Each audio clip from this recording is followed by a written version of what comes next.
आज जो है हम छत्तीसगढ़ का प्राकृतिक विभाजन पढ़ेंगे। हमने बांट दिया है ना, हमारा मन किया छत्तीसगढ़ को कितने जिलों में, 33 जिलों में बांट दिया है ना। तो हमने बंटवारा किया है, तो प्रकृति ने भी इस छत्तीसगढ़ को बंटवारा करके भेजा है। कैसे बंटवारा करके भेजा है? कहीं हमको दिखाई देता है पूरा मैदानिच मैदान, पूरा क्रिकेट हॉकी खेल लो, पूरा मैदानिच मैदान है नहीं, धान बोलो ऐसा वाला। और कहीं हमको दिखाई देता है कि पूरा क्या है, पहाड़ी पहाड़ है नहीं, चढ़वे तो थक जावे, अतेक बड़ लंबा ऊंचा पहाड़ की। और कहीं हमको दिखाई देता है कि मस्त क्या है, पठार है, कि मस्त ऊंचाई में जाकर बच जाओ। पठार क्या होता है, ऊंचा होता है, लेकिन ऊपर जो है वो कैसा होता है, समतल होता है। तो मस्त ऊंचाई में जाके बैठ जाओ, मौसम का आनंद लो, मैन पाट जैसा। क्लियर है, वो पठार दिखाई देता है। और कहीं पूरा जंगल ही जंगल, कहीं सैगोन तो कहीं साल, तस्करी नहीं करना है नहीं। हाँ, तो ऐसा दिखाई देता है हमारा छत्तीसगढ़। तो इन्हीं प्राकृतिक विभिन्नता को देखते हुए छत्तीसगढ़ के प्रकृति को 4 भागों में बांटा गया है। यानी छत्तीसगढ़ का प्राकृतिक विभाजन किया गया है कितने भागों में? हाँ, 4 भागों में विभाजन किया गया है। ठीक है, तो छत्तीसगढ़ का प्राकृतिक विभाजन, प्राकृतिक विभाजन कितने प्रदेशों में किया गया है?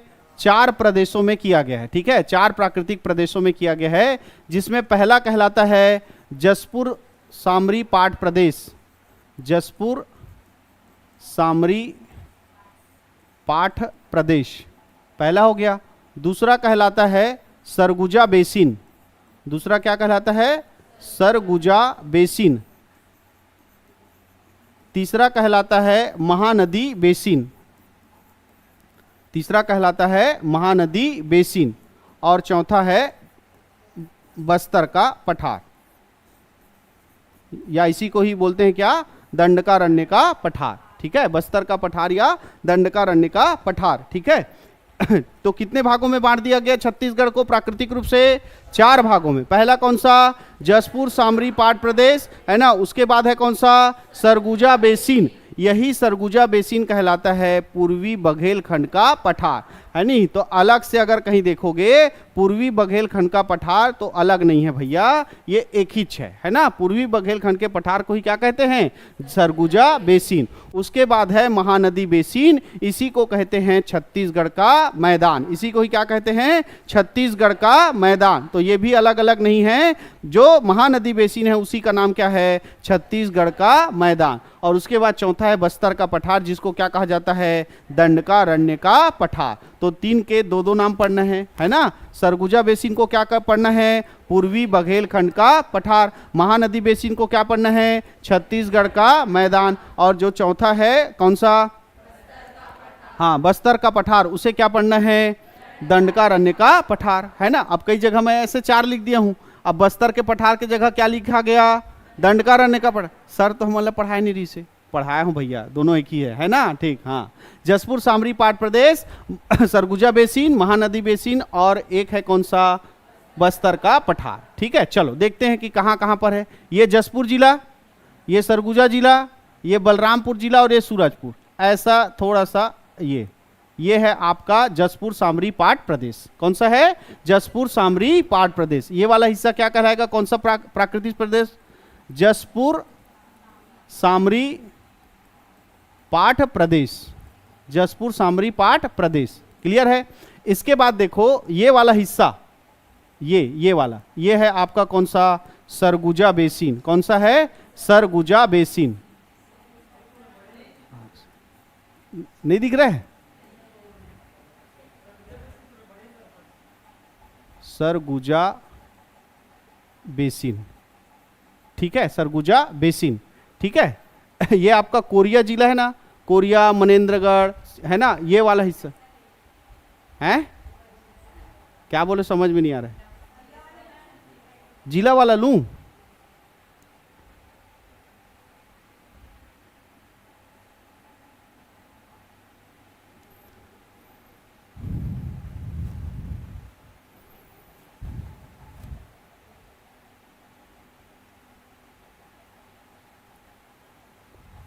ठीक है, हाँ चल। पहले ये जो दिख रहा है ये आपका कौन सा हो गया? जसपुर, सरगुजा, ये ऐसा, ये हिस्सा, ये क्या कहलाता है? जसपुर सामरी पाठ प्रदेश। जसपुर सामरी पाठ प्रदेश, ठीक है। उसके बाद ये देखो, ये आपका मनेंद्रगढ़ चिरमिरी, ये हो गया कौन सा जिला, कोरिया, ये हो गया सूरजपुर, सरगुजा का कुछ हिस्सा, ये आपका गौरेला, ये वाला हिस्सा, ये क्या कहलाता है, सरगुजा बेसिन। सरगुजा बेसिन क्या चीज, ये नक्शे में दिख रहे हैं ना रे, लेकिन ये हाँ मैं थोड़ा ज्यादा इधर खींच दिया, ये यहां से ऐसे कुछ हिस्सा सरगुजा का आएगा, कुछ हिस्सा जो है जसपुर पूरा आएगा, सरगुजा आधा आएगा, ये सूरजपुर का कुछ हिस्सा आएगा, बलरामपुर पूरा, ये क्या है आपका जसपुर, और इधर जो बचा वो कौन सा है, सरगुजा बेसिन। क्लियर है। ये जो बीच में दिख रहा है ना, ये मानपुर मोहला, ये आपका कांकेर हो गया, ये वाला हिस्सा, ये जो है कौन सा है, बस्तर, ये कौन सा है, बस्तर का पठार, बस्तर का पठार। और बाकी जो ऊपर बच गया ये कौन सा आएगा, छत्तीसगढ़ का मैदान या महानदी बेसिन। ये 4 भागों में बढ़ गया आपका प्राकृतिक प्रदेश। तो छत्तीसगढ़ में कितने प्राकृतिक प्रदेश हैं, 4। कौन कौन सा, जसपुर सामरी पाठ प्रदेश, एक है आपका सरगुजा बेसिन, एक है छत्तीसगढ़ का मैदान या महानदी बेसिन, और एक है कौन सा, बस्तर का पठार। अब एक एक करके चारों का पूरा क्या करना है, पोस्टमार्टम करना है ना। तो सबसे पहले लेते हैं कौन सा, ये कौन सा, जसपुर सामरी पाठ प्रदेश, ठीक है, जसपुर सामरी पाठ प्रदेश। अब इसके लिए जो है आपको सिंपल वाला नक्शा लेता हूं भैया। चलो अब इसके बारे में मैं यहां आपको दिखाते जाऊंगा नक्शा में कि क्या है, कहां है, और आपको यहां पर लिखते भी जाऊंगा किसके बारे में, जसपुर सामरी पाठ प्रदेश के बारे में। तो हम जो है पूरा डिटेल में पढ़ेंगे किसको, जसपुर सामरी पाठ प्रदेश, ठीक है। इसके अंतर्गत जो है कितने जिले आते हैं, मुख्यतः 4 जिले आते हैं। इसके अंतर्गत मुख्यतः कितने जिले, सॉरी 3 जिले, कितने जिले हैं, 3 जिले।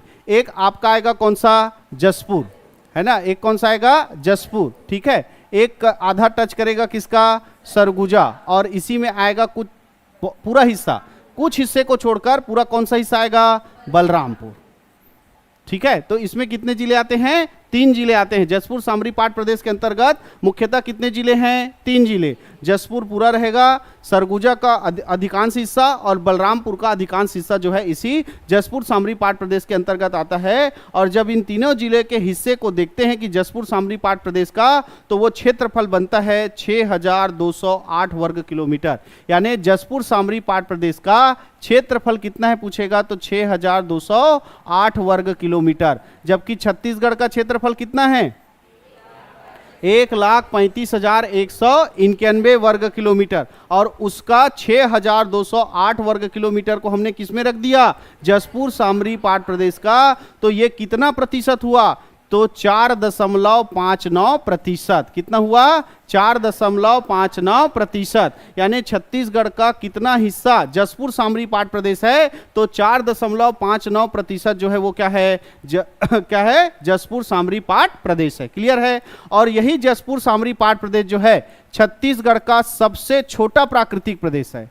छत्तीसगढ़ का सबसे छोटा प्राकृतिक प्रदेश, लेकिन सबसे ऊंचा प्राकृतिक प्रदेश। सबसे ऊंचा प्राकृतिक, छोटा है लेकिन सबसे ऊंचा है ना। तो छत्तीसगढ़ का कौन सा 4 प्राकृतिक प्रदेश है, उसमें सबसे छोटा कौन सा है पूछेगा, तो जसपुर सामरी पाठ प्रदेश। सबसे ऊंचा कौन सा है पूछेगा, जसपुर सामरी पाठ प्रदेश। क्लियर है। ये जो जसपुर सामरी पाठ प्रदेश है ये सतपुड़ा पर्वत का हिस्सा माना जाता है। किस पर्वत का, सतपुड़ा पर्वत का हिस्सा माना जाता है, और साथ ही माना जाता है छोटा नागपुर के पठार का हिस्सा, छोटा नागपुर के पठार का हिस्सा, है ना। तो छत्तीसगढ़ का कौन सा प्राकृतिक प्रदेश छोटा नागपुर पठार के अंतर्गत आता है, तो कौन सा है, जसपुर सामरी पाठ प्रदेश। या जसपुर सामरी पाठ प्रदेश किस पर्वत का हिस्सा माना जाता है, तो कौन सा पर्वत है, सतपुड़ा पर्वत। क्लियर है। नर्मदा नदी बहती है, नर्मदा नदी, है ना। तो नीचे में कौन सा पर्वत है रे, विंध्याचल पर्वत ऊपर है कि सतपुड़ा पर्वत ऊपर है, है ना। इधर विंध्याचल और इधर कौन सा है, सतपुड़ा। तो ये सतपुड़ा पर्वत ऐसे पूरा कहाँ तक फैला हुआ है, इधर ऐसे ऊपर से ऐसे किधर आया है, इधर, है ना, छत्तीसगढ़ की तरफ, जो किस में आता है, जसपुर सामरी पाट प्रदेश में। इसीलिए जसपुर सामरी पाट प्रदेश को किसका हिस्सा माना गया है, सतपुड़ा पर्वत का। और झारखंड में है कौन सा पठार, छोटा नागपुर का पठार, तो ये देखिए झारखंड है ना, तो इसी का हिस्सा है कौन सा, जसपुर सामरी पाट प्रदेश।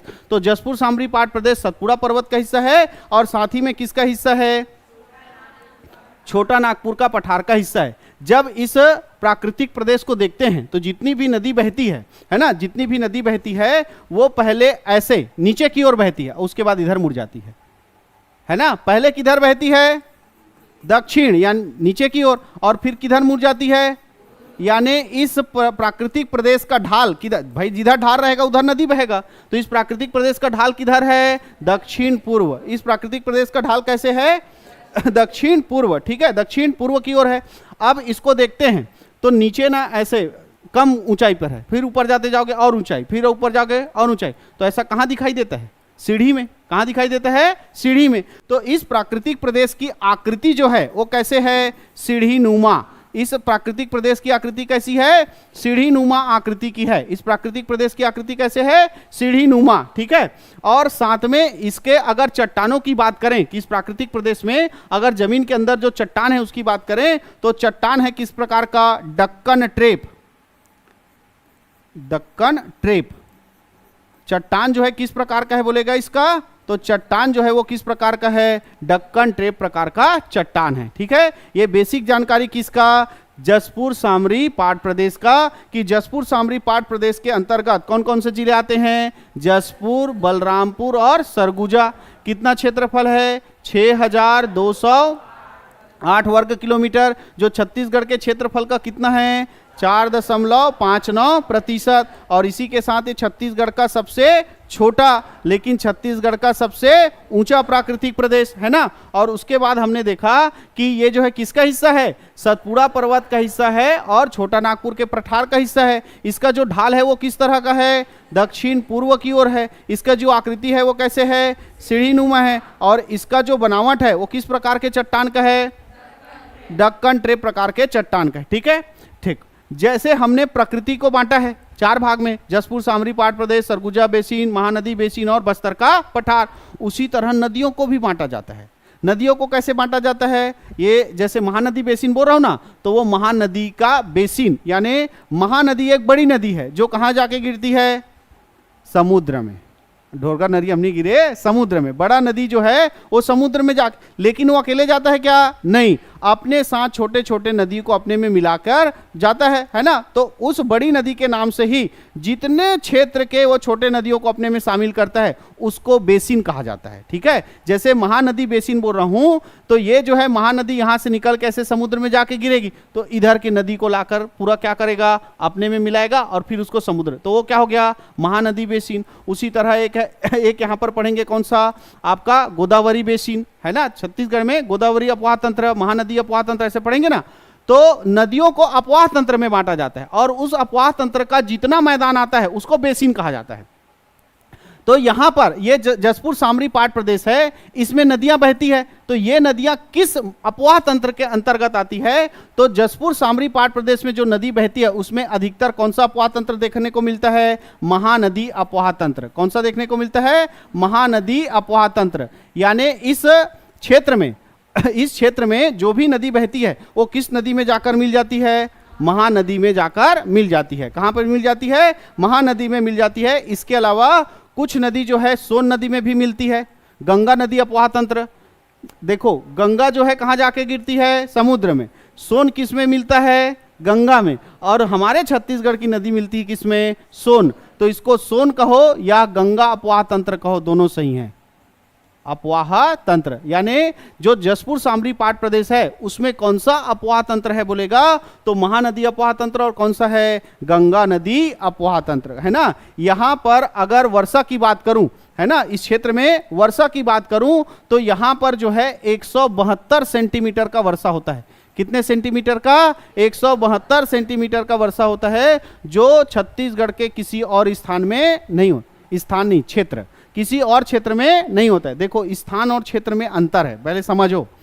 अगर मैं क्षुविकदान सिर्फ स्थान बोलूं तो हमारा केवल क्षुविकदान, और क्षुविकदान क्षेत्र बोलूं तो क्षुविकदान के आसपास के सारे गांव वाँव सबको जोड़ेंगे तब क्षुविकदान क्षेत्र।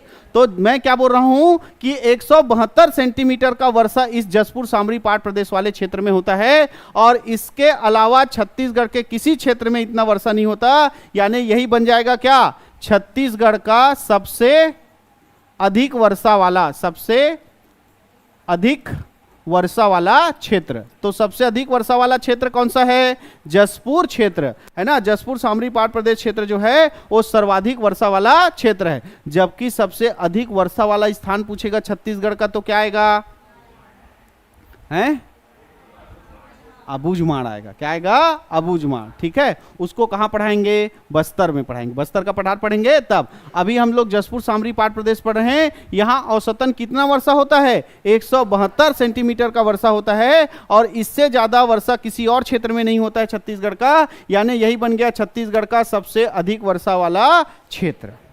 क्लियर है, इतना बेसिक जानकारी किसके बारे में, जसपुर सामरी पाट प्रदेश। क्लियर है, एक बार रिवाइज करें। चलो, छत्तीसगढ़ का 4 प्राकृतिक विभाजन किए, जसपुर सामरी पाट प्रदेश, सरगुजा बेसिन, महानदी बेसिन और बस्तर का पठार। पहला लिए हम कौन सा, जसपुर सामरी पाट प्रदेश। इसके अंतर्गत कौन कौन सा जिला, जसपुर, सरगुजा और बलरामपुर। कितना क्षेत्रफल, 6208 वर्ग किलोमीटर है ना, जो छत्तीसगढ़ का कितना हिस्सा है, 4.59%। ठीक है, इसके बाद देखें कि ये छत्तीसगढ़ का क्या है, सबसे छोटा प्राकृतिक प्रदेश है, लेकिन छत्तीसगढ़ का सबसे ऊंचा प्राकृतिक प्रदेश है। ये जो जसपुर सामरी पाट प्रदेश है ये किसका हिस्सा माना जाता है, सतपुड़ा पर्वत का और छोटा नागपुर के पठार का हिस्सा माना जाता है। अगर इसका हम आकृति देखते हैं तो किस आकृति का है, सीढ़ी नुमा आकृति का है, और इसका ढाल जो है किधर है, दक्षिण पूर्व की ओर है। ठीक है, और इसमें किस प्रकार की चट्टान पाई जाती है, ढक्कन ट्रेप प्रकार की चट्टान पाई जाती है।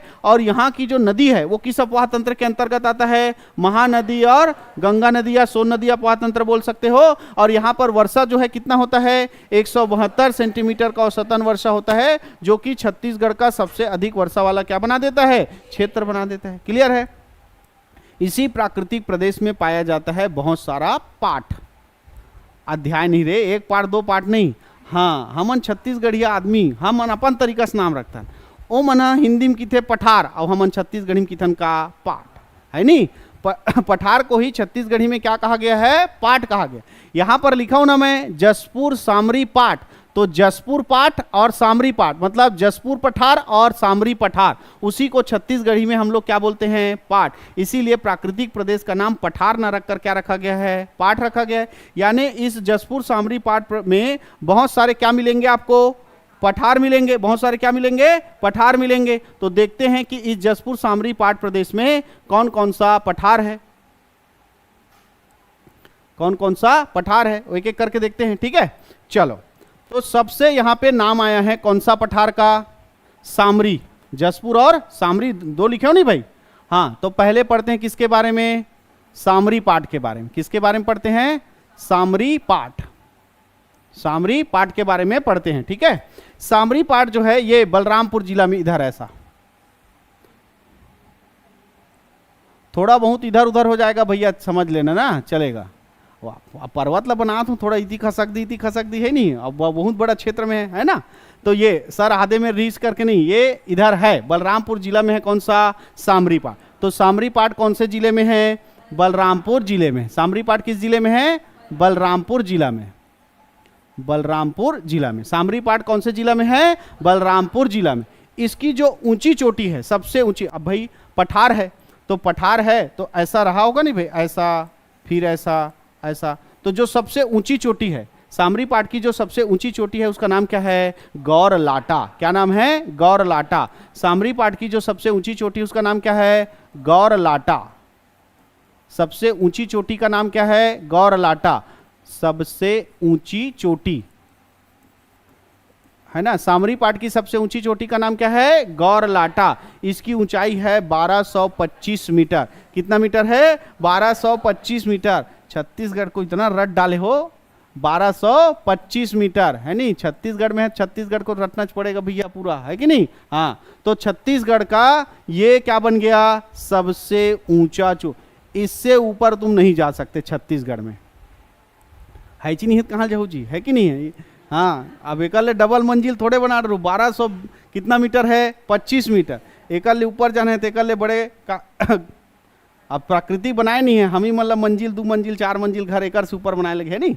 तो छत्तीसगढ़ में यही 1225 मीटर की ऊंचाई जो किसकी है, गौरलाटा की है। तो यही छत्तीसगढ़ का क्या है, सबसे ऊंचा चोटी। छत्तीसगढ़ का सबसे ऊंचा चोटी है कौन सा, गौरलाटा। ठीक है, जो किस पाठ में है, सामरी पाठ में है। जो किस पाठ में है, सामरी पाठ में है। और इसी सामरी पाठ में एक जलप्रपात है जिसका नाम है कोटरी जलप्रपात। कौन सा जलप्रपात है, कोटरी जलप्रपात। तो कोटरी जलप्रपात जो है वो किस पाठ पर स्थित है, तो किस पाठ पर स्थित है, सामरी पाठ पर। क्लियर है? तो सामरी पाठ किस जिला में है, बलरामपुर। सामरी पाठ किस जिला में है, बलरामपुर। ठीक है, और सामरी पाठ बलरामपुर में है, जिसकी सबसे ऊंची चोटी कौन सी है, गौरलाटा। ऊंचाई कितना है, 1225 मीटर। और यही छत्तीसगढ़ की क्या है, सबसे ऊंची चोटी। और इसी सामरी पाठ में क्या स्थित है, कोटरी जलप्रपात। ठीक, चल ये है सरगुजा जिला। और यहीं पर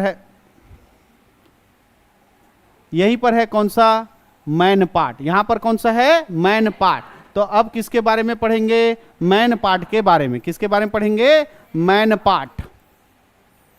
ठीक है, कौन सा जिला आएगा, सरगुजा। कौन सा जिला आएगा, सरगुजा। ठीक है, मैनपाट जो है कौन से जिले में है, सरगुजा जिले में है। और इस मैनपाट की ऊंचाई है 1152 है नहीं, जो तुम लोग को याद करने में तकलीफ है, इसीलिए बोलते हो क्या, 1152।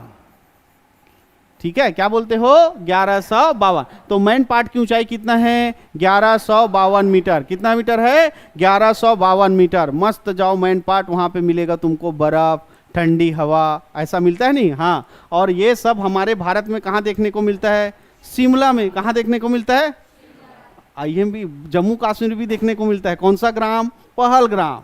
मस्त घूमने मत जाना, पाकिस्तान वाले लोग बंदूक धर के खड़े हैं नहीं, हमूमन कम थोड़े हैं, हमूमन बंदूक धर के खड़े हैं। ठीक है, हाँ। तो मैनपाट जैसा माहौल हमको भारत में कहाँ दिखाई मिलता है, या शिमला जैसा माहौल हमको कहाँ दिखाई देता है, मैनपाट में। इसीलिए मैनपाट को कहा जाता है छत्तीसगढ़ का शिमला। छत्तीसगढ़ का शिमला। तो छत्तीसगढ़ का शिमला क्या कहलाता है पूछेगा तो, मैनपाट। छत्तीसगढ़ का शिमला क्या कहलाता है, मैनपाट। ठीक है, अब यहाँ पर घूमने जाओगे, बता रहा हूँ शिमला जैसा माहौल है, तो क्या क्या है सर घूमने पर। तो यहाँ जब जाओगे मैनपाट में घूमने, तो आपको मिलेगा टाइगर पॉइंट। टाइगर पॉइंट है ना, टाइगर पॉइंट है, टाइगर नहीं है, टेंशन नहीं लेना है ना। क्या है, टाइगर पॉइंट है ना। यहीं पर है इको पॉइंट। Echo point. यहीं पर है मछली पॉइंट। ये सब पर्यटक स्थल है जहां आप जो है घूम सकते हैं। कहां पर, मैनपाट में, है ना। और हमारे पेपर में आता है कि ये सब कहां स्थित है ना। तो टाइगर पॉइंट, इको पॉइंट, मछली पॉइंट, ये सब कहां स्थित है, मैनपाट में स्थित है। यही मैनपाट में ही भूकंपित क्या है, जलजली क्षेत्र है ना। एक ऐसा जलजली क्षेत्र है जो ऐसे उस पर कूदोगे जंपिंग होता है। कौन से क्षेत्र में, मैनपाट में, है ना। तो ऐसा सब घूमने का जगह है कहाँ पर, मैनपाट में, जो सरगुजा जिले में, जिसकी ऊंचाई कितना है, 1152 मीटर। क्लियर है। इसी मैनपाट से एक नदी का उद्गम होता है जिसका नाम क्या है, माण नदी। मैनपाट से कौन सी नदी का उद्गम होता है, माण नदी का उद्गम होता है। और इसी माण नदी के द्वारा मैनपाट में एक जलप्रपात बनता है जिसका नाम क्या है, सरभंजा जलप्रपात। कौन सा जलप्रपात, सरभंजा जलप्रपात। ठीक है, कौन सा जलप्रपात है, सरभंजा जलप्रपात। ठीक, कौन सा जगह, मैनपाट। ठीक, मैनपाट में एक और किस्सा हुआ था 1962 को, है ना। इसी समय भारत और चीन का युद्ध हुआ था क्या, हाँ, भारत और चीन का युद्ध हुआ था। और चीन का हिस्सा था तिब्बत। और जो तिब्बत वाले थे वो किसका पक्ष ले रहे थे, भारत का। लड़ाई हो रहा है भारत और किसका, चीन का, है ना। और चीन वाले भारत से लड़ रहे हैं और चीन का हिस्सा है तिब्बत, जो किसका साथ दे रहा है, हाँ। तो रखेगा जी रावण विभीषण को, राम का पक्ष लेगा तो, है नहीं, लात मार के भगा दिया। वैसे ही चीन जो है तिब्बतियों को क्या कर दिया, तिब्बत से भगा दिया, है ना। जो दलाई लामा तिब्बतियों के मेन गुरु थे, उनको तिब्बत से क्या कर दिया गया, निकाल दिया गया। तो जिसका नाम लोगे उसी के पास जाओगे। विभीषण कहाँ गया था, राम के पास। तो तिब्बत वाले भी किसके पास आए, भारत के पास। अब फेवर ले रहे हैं तो रखना पड़ेगा, तो रखे तो कैसा जगह हमन भैया ठंडा प्रदेश में रिथन, तिब्बत जो है पूरा बर्फ से घिरा हुआ है, तो हम मतलब देवे जगह कहाँ ठंडा वाले, राजस्थान भेज देवे तो हमारे एक दिन में निपट जाओ, तो ठंडा वाला जगह दो, तो सबको बसाया गया कहाँ, वहीं उत्तराखंड शिमला के पास में। और जो बच गए उनको छत्तीसगढ़ के कहाँ बसाया गया, है ना, तो तिब्बतियों को शरण दिया गया कहाँ, मेन पार्ट में। तो आपको क्वेश्चन आएगा तिब्बती शरणार्थी या तिब्बतियों को कहाँ रखा गया था 1962 में, तो कहाँ रखा गया था, है ना, तिब्बती शरणार्थी, है ना, तिब्बती शरण को कहाँ दिया गया था 1962 में, तो कहाँ दिया गया था, मैन पार्ट में। क्लियर है, तो मैन पार्ट के बारे में इतना जानकारी होना चाहिए कि मैन पार्ट कौन सा जिला में है, सरगुजा, कितना ऊंचाई है 1152 मीटर, है ना, और इसी मैन पार्ट में क्या कहा जाता है, छत्तीसगढ़ का शिमला, और मैन पार्ट में क्या क्या स्थित है, टाइगर पॉइंट, ईगो पॉइंट, मछली पॉइंट, है ना, स्थित है। इसके अलावा जलजली क्षेत्र भी स्थित है। और इसी मैन पार्ट से कौन से नदी का उद्गम होता है, माण नदी का, जो कौन सा जलप्रपात बनाता है, सरभंजा जलप्रपात बनाता है। और इसी मैन पार्ट में 1962 में तिब्बतियों को क्या किया गया था, बसाया गया था। आगे चलें, चल अब इसके बाद सिर्फ नाम काम कम। यहां पर है लहसुन पाठ, कौन सा पाठ है, लहसुन पाठ, हाँ जाना नहीं सब्जी में डालने के लिए, कौन सा पाठ है, लहसुन पाठ। तो ये कौन से जिले में आता है, बलरामपुर जिले में। लहसुन पाठ किस जिले में आता है, बलरामपुर जिले में आता है, ठीक है। उसके बाद एक है कौन सा इधर, ये बलरामपुर जिले में ही आएगा, इधर आएगा कौन सा, जामीर पाठ, कौन सा पाठ आएगा, जामीर पाठ, ठीक। और इधर ही बलरामपुर जिले में यहाँ पर आएगा कौन सा, जारंग पाठ, कौन सा आएगा, जारंग पाठ। क्लियर है, तो लहसुन पाठ, जामीर पाठ और एक हो गया कौन सा, जारंग पाठ। ये तीन पाठ कहाँ स्थित है, बलरामपुर में स्थित है। और तीनों जो है किसके लिए प्रसिद्ध है, बक्साइट के लिए प्रसिद्ध है। तीनों पाठ किसके लिए प्रसिद्ध है, बक्साइट के लिए प्रसिद्ध है। अगर आपको बक्साइट चाहिए तो यहीं जाके खन के ला लेना, है नहीं, तुम बक्साइट नहीं लाओगे, तुम सीधा कहाँ चले जाओगे, हाँ ठीक है। तो लहसुन पाठ, जामीर पाठ और जारंग पाठ ये क्या है, बलरामपुर जिला में स्थित है। और ये तीनों किसके लिए प्रसिद्ध है, बक्साइट के खान के लिए प्रसिद्ध है। क्लियर है। अब ये पूरा जसपुर जिला, ये पूरा जसपुर जिला ये कहलाता है कौन सा पाठ, जसपुर पाठ। कौन सा पाठ कहलाता है, जसपुर पाठ। तो अब हम पढ़ेंगे किसके बारे में, जसपुर पाठ। जसपुर पाठ जो है, अभी तक हमने बहुत सारे पाठ पढ़ लिए, है ना। सबसे पहला सामरी पाठ, मैन पाठ, लहसुन पाठ, जामीर पाठ, जारंग पाठ और अभी पढ़ रहे हैं कौन सा। तो जितने पाठ छत्तीसगढ़ में हैं उसमें सबसे बड़ा और सबसे लंबा कौन सा है, जसपुर पाठ। सबसे बड़ा, सबसे बड़ा और क्या है, सबसे लंबा। देखो ध्यान से क्वेश्चन को समझना, कौन सा प्राकृतिक प्रदेश छोटा है, तो जसपुर प्राकृतिक प्रदेश सबसे छोटा है। कौन सा पाठ सबसे बड़ा है, तो जसपुर पाठ सबसे बड़ा है, ठीक है। प्राकृतिक प्रदेश में जसपुर छोटा है, लेकिन वहीं पाठ में पूछे तो सबसे क्या है, बड़ा है, ठीक है। सबसे ऊंचा पाठ पूछेगा तो कौन सा आएगा, सामरी पाठ, किसकी ऊंची चोटी गौरलाटा जो है सबसे ऊंची है। लेकिन सबसे लंबा पूछेगा तो कौन सा आएगा, जसपुर पाठ। कौन सा आएगा, जसपुर पाठ। और इसी जसपुर पाठ में दो घाटी है, एक है लोरो घाटी, एक है कौन सा, लोरो घाटी। ये फूलों से हमेशा खिला रहता है, इसीलिए इसको फूलों के घाटी भी कहते हैं, फूलों के लिए प्रसिद्ध है। और एक है कौन सा, काकिया घाटी। कौन सा घाटी है, काकिया घाटी। तो ये दोनों घाटी कहां पर स्थित है पूछेगा, लोरो घाटी और काकिया घाटी तो कहां स्थित है, जसपुर पाठ पर स्थित है। और ये जो जसपुर पाठ है ये सबसे छोटा और सबसे बड़ा और सबसे क्या है, लंबा है। क्लियर है। इसी जसपुर पाठ के नीचे, इसी जसपुर पाठ के नीचे यहां छोटा सा है कौन सा पाठ, पंडरा पाठ। कौन सा पाठ है, पंडरा पाठ। तो जसपुर पर ही स्थित है कौन सा पाठ, पंडरा पाठ। जसपुर में ही स्थित है कौन सा, पंडरा पाठ, है ना। ये जसपुर जो है कौन से जिला में है पूछेगा तो जसपुर जिला में ही है। और पंडरा पाठ भी कौन से जिला में है, जसपुर जिला में है ना। जसपुर जिला में है पंडरा पाठ। और ये पंडरा पाठ जो है ये भी बक्साइट के लिए जाना जाता है, बक्साइट के लिए प्रसिद्ध है। और यहाँ पर दो पहाड़ी है, एक का नाम है खुर्जा पहाड़ी, एक का नाम क्या है, खुर्जा पहाड़ी।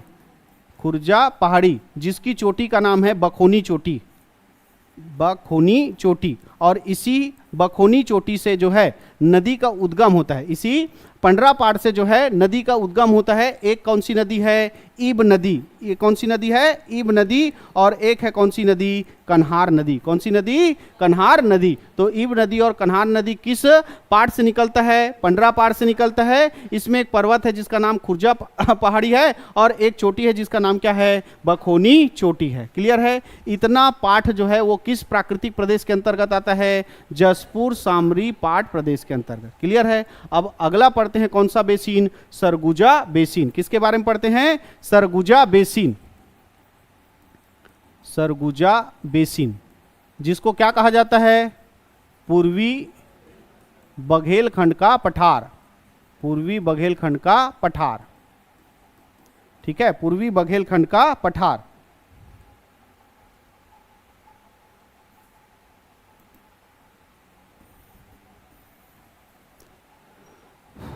चलो, पूर्वी बघेलखंड का पठार।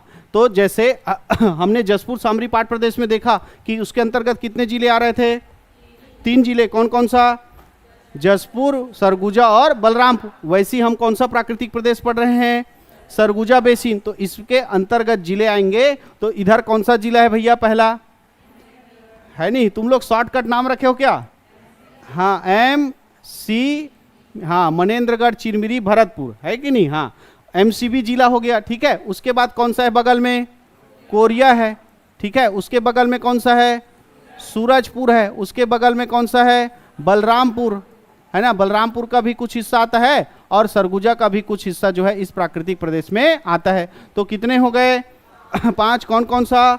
MCB, कोरिया, है ना? उसके बाद आ गया कौन सा? सूरजपुर, बलरामपुर और सरगुजा। इन जिलों के क्षेत्र जो है वो कौन सा बेसिन बनाते हैं? सरगुजा बेसिन। और जब इन क्षेत्रों को हम नापते हैं तो निकलता है कितना? 21,863 वर्ग किलोमीटर। यानी जो सरगुजा बेसिन है उसका क्षेत्रफल पूछेगा तो कितना बताएंगे? 21,863 वर्ग किलोमीटर। कितना बताएंगे? 21,863 वर्ग किलोमीटर, जो छत्तीसगढ़ के कुल क्षेत्रफल का 16.16 यानी 16.16%। ये दीजिए, है नहीं? 16.16% यानी जो सरगुजा बेसिन है वो छत्तीसगढ़ का कितना हिस्सा है? 16.16% है। और जब हम इसके किसकी बात करें? चट्टान की बात करें तो इसमें चट्टान पाया जाता है किस प्रकार का? गोंडवाना प्रकार का। किस प्रकार का चट्टान है? गोंडवाना प्रकार का चट्टान है। इधर पूरा कोयला निकलता है ना? और कोयला किस चट्टान में पाया जाता है? गोंडवाना चट्टान में। ठीक है, इसलिए इसमें चट्टान किस प्रकार का है? गोंडवाना। और यहाँ की जो नदी है, यहाँ पर जो नदी है वो ऊपर की तरफ जाती है ऐसे। तो इसका ढाल कैसे होगा? इसका ढाल कैसे होगा? उत्तर की ओर। ढाल कैसे होगा? उत्तर दिशा की ओर होगा। ठीक है, तो जो सरगुजा बेसिन है उसका क्षेत्रफल जो है 21,863 वर्ग किलोमीटर है, जो कितना प्रतिशत है? 16.16% है। और इसका जो ढाल है वो उत्तर दिशा की ओर है। और जो चट्टान है वो किस प्रकार का चट्टान है? गोंडवाना प्रकार का चट्टान है। और ये जो प्राकृतिक प्रदेश है इसको विंध्याचल पर्वत का हिस्सा माना जाता है। किसका हिस्सा माना जाता है? विंध्याचल पर्वत का हिस्सा माना जाता है। विंध्याचल पर्वत का हिस्सा माना जाता है। जैसे जसपुर सामरी पाठ प्रदेश को सतपुड़ा पर्वत का हिस्सा कहा जाता है, वैसे सरगुजा बेसिन को किसका हिस्सा कहा जाता है? इसी, है ना, विंध्याचल पर्वत का हिस्सा कहा जाता है। ठीक, अब इसकी जो नदी है, इसकी जो नदी पूरा ऊपर जाता है और ऊपर से गुजरता है कौन सी नदी? सोन नदी। और सोन किसका अपोहा तंत्र के अंतर्गत आता है? गंगा। यानी इस प्राकृतिक प्रदेश में कौन सा अपोहा तंत्र देखने को मिलता है? गंगा अपोहा तंत्र देखने को मिलता है। लेकिन कुछ नदी है जो आकर किस में मिलता है? महानदी में। यानी यहां पर महानदी अपोहा तंत्र भी देखने को मिलता है। महानदी अपोहा तंत्र। ठीक है, यहीं से एक हसदेव नदी निकल के आएगा ना, है ना? तो हसदेव महानदी अपोहा तंत्र नाम मात्र का। अधिकतर कौन सा नदी अपोहा तंत्र है यहाँ पर? गंगा नदी अपोहा तंत्र है। क्लियर है? यहाँ पर जो है लगभग 125 से 150 सेंटीमीटर का वर्षा होता है और यहाँ पर मानसूनी वनस्पति पाया जाता है। अब यहाँ पर जैसे हमने जसपुर सामरी पाठ प्रदेश में क्या देखा? पूरा पाठ देखा। यहाँ पर है पर्वत। यहाँ पर क्या है, पर्वत, उधर क्या था, पठार, जिसको क्या कहा गया, पाट, और यहाँ पर जो है पूरा क्या है, पर्वत है ना। तो उसी में सबसे पहले पढ़ेंगे देवगढ़ की पहाड़ी। कौन सा पढ़ेंगे, देवगढ़ की पहाड़ी, है ना। इधर मनेंद्रगढ़, चिरमिरी, कोरिया ऐसे सूरजपुर में फैला हुआ है कौन सा पहाड़ी, देवगढ़ की पहाड़ी। ठीक है, तो किसके बारे में लिखेंगे, देवगढ़ की पहाड़ी, देवगढ़ की पहाड़ी। इसी को बोलते हैं चांग बखार की पहाड़ी, इसी को ही क्या बोलते हैं, चांग बखार की पहाड़ी। तो देवगढ़ की पहाड़ी या चांग बखार की पहाड़ी। इस चांग बखार की पहाड़ी की सबसे ऊंची चोटी का नाम है देवगढ़। सबसे ऊंची चोटी का नाम क्या है, देवगढ़, है ना। इसीलिए इसको क्या कहा गया, देवगढ़ की पहाड़ी। तो इसकी ऊंची चोटी का नाम क्या है, देवगढ़, और इसकी ऊंचाई है 1033 मीटर। कितना मीटर है, 1033 मीटर। तो देवगढ़ की ऊंचाई कितना है बोलेगा, तो 1033 मीटर ऊंचा है। और इसको जो है कैमूर, जो विंध्याचल पर्वत है, जब भारत भूगोल पढ़ेंगे तो विंध्याचल पर्वत के कई हिस्से हैं, उसी में से एक हिस्सा का नाम है कैमूर पर्वत। एक हिस्से का नाम क्या है, कैमूर पर्वत। तो इसको किस हिस्से का माना जाता है, कैमूर पर्वत का हिस्सा माना जाता है। इसको किस पर्वत का, कैमूर, विंध्याचल के कैमूर पर्वत का हिस्सा माना जाता है। किसको, देवगढ़ की पहाड़ी या चांग बखार की पहाड़ी को। क्लियर है, चल आगे। यहां पर हमने नक्शा में सरगुजा जिला है, सरगुजा जिला में एक पहाड़ी है यहां पर, इसको बोलते हैं कौन सी पहाड़ी, रामगढ़ की पहाड़ी। कौन सी पहाड़ी, रामगढ़ की पहाड़ी। तो डिटेल में जानेंगे किसके बारे में, रामगढ़ की पहाड़ी, है ना। किसके बारे में जानेंगे, रामगढ़ की पहाड़ी, रामगढ़ की पहाड़ी। तो रामगढ़ की पहाड़ी जो है वो किस जिला में पढ़ेंगे, सरगुजा। किस जिला में पढ़ेंगे, सरगुजा जिला में पढ़ेंगे। तो इस रामगढ़ की पहाड़ी में इतिहास से बहुत सा तथ्य जुड़े हुए, जो हमने इतिहास में क्या कर लिया है, पढ़ लिया है ना। जैसे यहीं पर है कौन सा गुफा, सीता बेंगरा की गुफा, जोगी मारा की गुफा, हाथी खोल, लक्ष्मण बेंगरा की गुफा, सब पढ़े कि नहीं पढ़े। यहाँ पर सीता बेंगरा की गुफा है, जिसको क्या कहा जाता है, विश्व का प्राचीनतम नाट्यशाला कहा जाता है। यहीं पर जो है मौर्यकालीन क्या मिले हैं, साक्ष्य मिले हैं, जिसका पहली बार खोज जो है 1848 में किसने किया था, ओस्ले। किसने किया था, कर्नल ओस्ले ने किया था। ठीक है, कर्नल ओस्ले, इसने 1848 में इसी रामगढ़ की पहाड़ी पर मौर्यकालीन साक्ष्य का क्या किया है, खोज किया है। तो मौर्यकालीन साक्ष्य का खोज जो है रामगढ़ की पहाड़ी पर किसने किया था, 1948 में किसने किया, 1848 में किसने किया है, कर्नल ओस्ले ने किया है। और इसी में है कौन सा गुफा, जोगीमारा की गुफा, जिस पर हमको अशोक के क्या मिले हैं, अभिलेख मिले हैं, जिसकी भाषा क्या है, पाली, और लिपि कौन सी है, ब्राह्मी। ठीक है, और इसी रामगढ़ की पहाड़ी पर एक जने कवि आया था, जिसने बैठकर पूरा क्या लिखा, ग्रंथ लिखा। कौन सा कवि था, हमार सुरेंद्र दुबे नो है भैया, चल दिस बिचारा सुरेंद्र दुबे है नहीं। कौन सा कवि आया था, कालिदास। और उस कालिदास ने कौन सा ग्रंथ लिखा था, मेघदूत, है ना। और उस मेघदूत ग्रंथ में सरगुजा को क्या कहा था, स्वर्ग का द्वार। तो जिसको भी स्वर्ग जाना है कहाँ जाना पड़ेगा, सरगुजा, है ना, कालिदास के अनुसार। लेकिन नहीं जाना है भैया, सबको यहीं रहना है। ठीक है, तो रामगढ़ की पहाड़ी पर ही कालिदास ने मेघदूत ग्रंथ की क्या की थी, रचना की थी, जिसका छत्तीसगढ़ी में अनुवाद किसने किया था, मुकुटधर पांडे। तो इस रामगढ़ की पहाड़ी का संबंध पूरा इतिहास से है, और इतिहास में सब हमने इसके बारे में क्या कर लिया है, पढ़ लिया है। तो ये सरगुजा बेसिन भी हमने क्या कर लिया, पढ़ लिया। तो बच गया कौन सा, महानदी बेसिन और बस्तर का पठार, जिसके बारे में पढ़ेंगे कल। आज के लिए इतना ही।